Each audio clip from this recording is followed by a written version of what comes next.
Oh yeah, well, this week I was trying to remember the trauma that I may have triggered and what its origin is in relation to cold.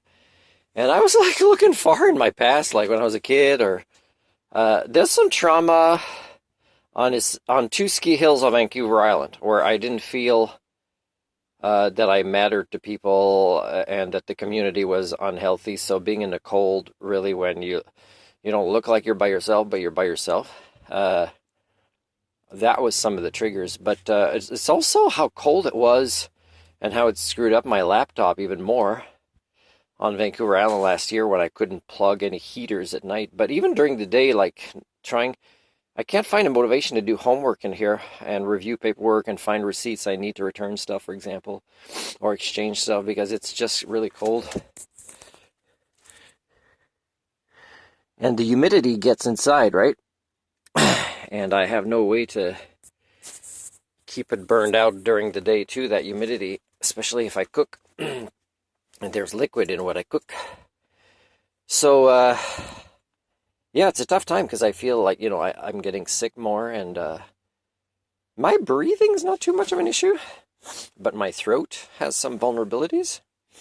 And then when I'm stressed from feeling upset or tired or little headaches from these uncomfortable semi-sickness that don't sink in too much yet, then it also kind of impacts, because of stress, as weakened overtime anxiety, my digestive tract and my digestive organs, so they start acting up a little bit more. So right now I'm just waiting for the laundromat to open, so I'm preparing some things to wash again. And being inside there is a treat. But I should also bring all my electronics with me when I go inside, because at night right now, until my radiator is repaired, I can plug in at the garage, because the appointment was a week and a half ago and the part didn't arrive. Okay, but I have to go after they close and leave before they open, and they have 7 days a week, so they open at 7, so I leave at around 6:15 in the morning. So after that, I can't heat with my vehicle because the exhaust is really bad and it makes my throat worse from already being semi-sick.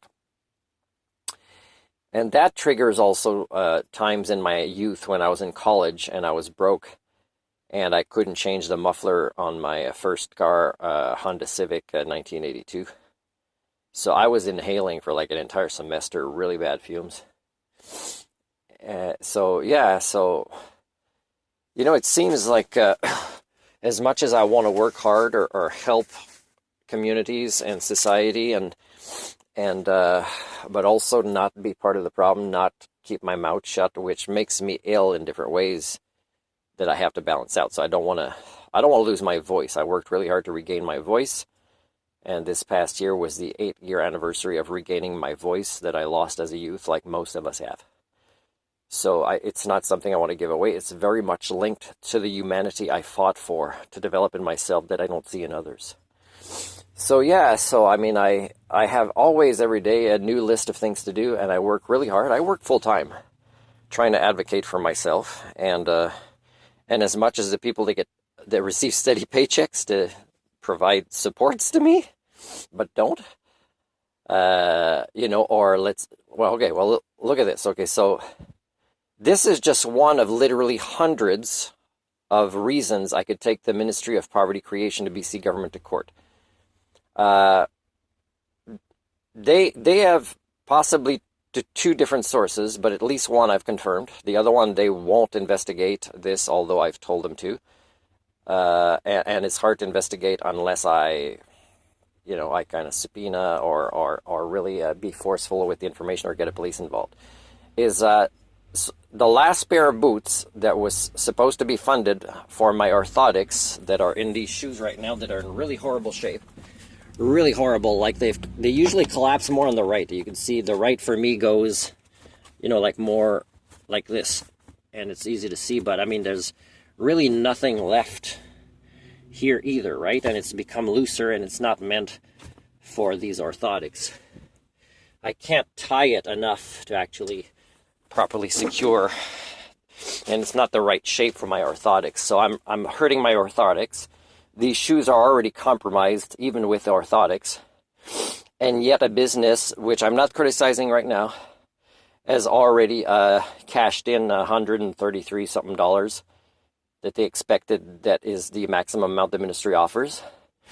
Now, for me to get these boots that I put aside months ago, I would have to have an expense of about $45 of fuel. I've already had an expense of $25 to $50 on a doctor's visit just for those ones. Not even the one I attempted before, and they said the form expired, so they wanted me to give cash to doctors. And then, of course, the balance of the shoes, which were already mislabeled, and they're giving them to me at that price anyways, plus tax, blah, blah, blah.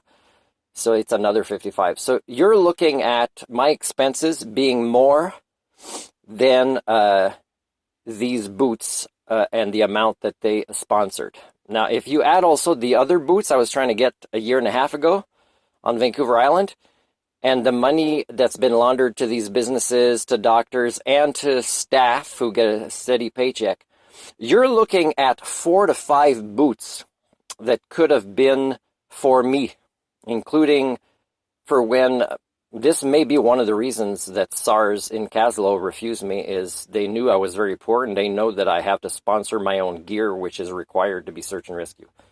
So, I don't know why you don't realize that you're a failed society, and a big way to work on this is to realize how toxic the monetary paradigm is, and the elitism that comes with it, and the greed, and the monetary game, the monetary board game that has replaced human lives for us. So that's just one thing, and I have so much audio videos, screenshots, to prove just this one case. And that's just one of hundreds. And my list of things to do every day is work-related, it's housing-related, but also focusing on work with housing or work with relocation, that maybe I can live in this, but with a steady place to plug it in. I'm still trying to get the ministry to fund things again, which, they just interpret their policies the way they want. Because, instead of a reconsideration, I'll just try again when that service request expires long enough and they close it, and then you might get a different worker interpret policy differently. So one of the things I have to do now is I have to send multiple vlogs I've done about the Ministry of Poverty Creation to the Premier of BC, because I've asked an MLA to talk about my case with the politician in charge of the BC Ministry of Poverty, Homelessness, and Drug Addiction Creation. And it just doesn't move. It's just money laundering among the people that are employed, the elites, and not among the community they serve. So the only way to fix the Ministry of Poverty Creation is a total overhaul by shutting it down, but not shutting it down and then building something after, because that again proves that you don't care about each other as people primates. It is starting something new and starting it in levels of priorities with specialists that do not work for the ministry. But if any want to work for the ministry, they would be on a 1-year probation period, especially if they want to keep their seniority in this new replaced version of it. And there would have to be serious accountability, and that means, a third-party organization would need to be created. And of course, that's the way it usually is, and then they become corrupted too, because as a species, you are corrupted. So then, it has to be kind of recycled or refreshed, replaced. You can't keep people in these same positions too long. So the idea of seniority or unions, it really devolves your cultures. It's not about results, it's not about accountability, and it's not about honesty or human rights anymore. So that's what I recommend. I'm going to keep doing my part. Of course, these vlogs are always open for anybody to see. It'd be almost impossible to do the research of how many jobs or friendships or girlfriends I've lost based on my vlogs and what I say, and how it's very clear that, yeah, this guy is walking the talk. He's not a hypocrite. He's congruent. This is really who he is. These are really his skill sets. It makes me uncomfortable, but I know it makes others. So if I was with him, it'd be like we'd have no friends. So, that's pretty much the way it is, trying to be a culture repair among a species that is so utterly broken. And again, I just gave you one example of one of the days of my life. where I don't want to lose any of my electronics, so I have to move it around with me. And that's like 2 bags, people.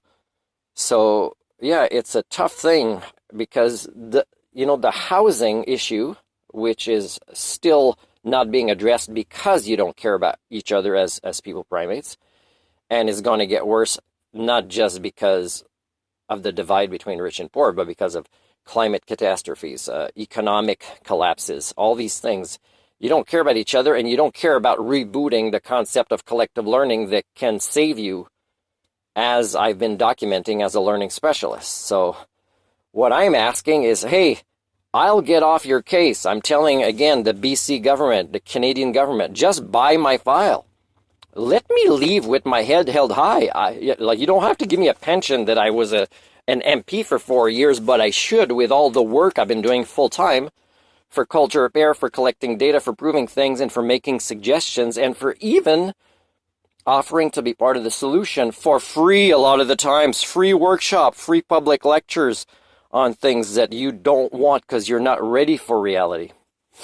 The next vlog I'm going to do is about socio-cybernetics, and it'll talk about 2 particular set of patterns that can be measured within my lifetime, but could not have been measured in previous lifetimes and will not be the same in the lifetime after mine. So that's worth kind of checking out as well, to understand that I know what I'm talking about, and I'm not just saying do things for me. I'm saying do things for yourself. It's not fun to endure my hardships, but it's even less fun to know you're not working on stuff that I will be meeting more and more people who are operating with compromised minds and with compromised needs. And that's not fun, because it'll make me sad for them, angry, as my sufferings continue myself.